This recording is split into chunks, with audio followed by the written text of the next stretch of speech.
Welcome to ecoMetals TV. So today we have Thomas Hansmann, CTO of the SMS Group. Mr. Hansmann. Hello. Today we have the biggest shift in the industry. So what does this mean for the SMS Group? As you know, the biggest challenge that steel industry is facing is the topic of decarbonization. How can we convert the existing steel industry into a sustainable, environmentally friendly industry, minimizing CO2 emissions? And we feel and we see this in these days, and specifically here in this fair in Düsseldorf, that we are really starting to move.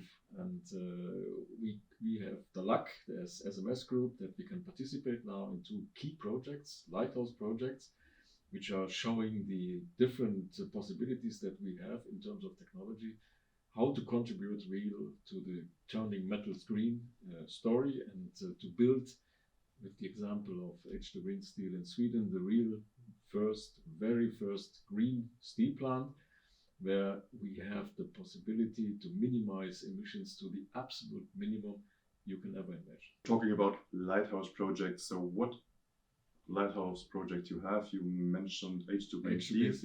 And you have another one, I think? Yes, and we have H2 Green Steel. I have to explain that is a blueprint project that you can realize if you start from scratch and you have a green field available, and engineers can dream and realize green dreams how to produce steel that is really green. But this is one example, and there will others follow, I'm sure about them, we are sure.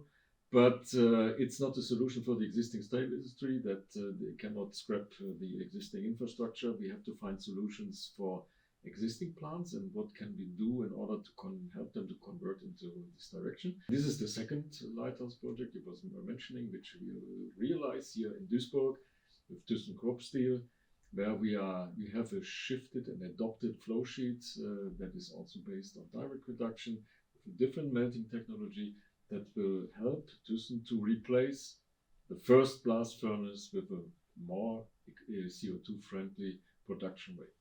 What are here the challenges for a brownfield project, in your opinion?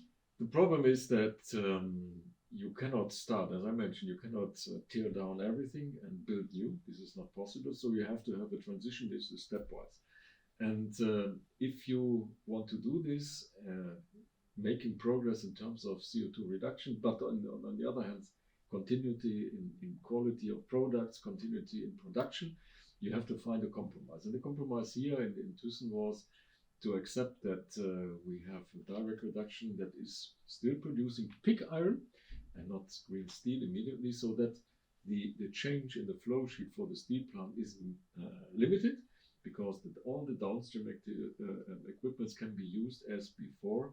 So there is no shift in quality of the final products, there is no shift in the end market for the products.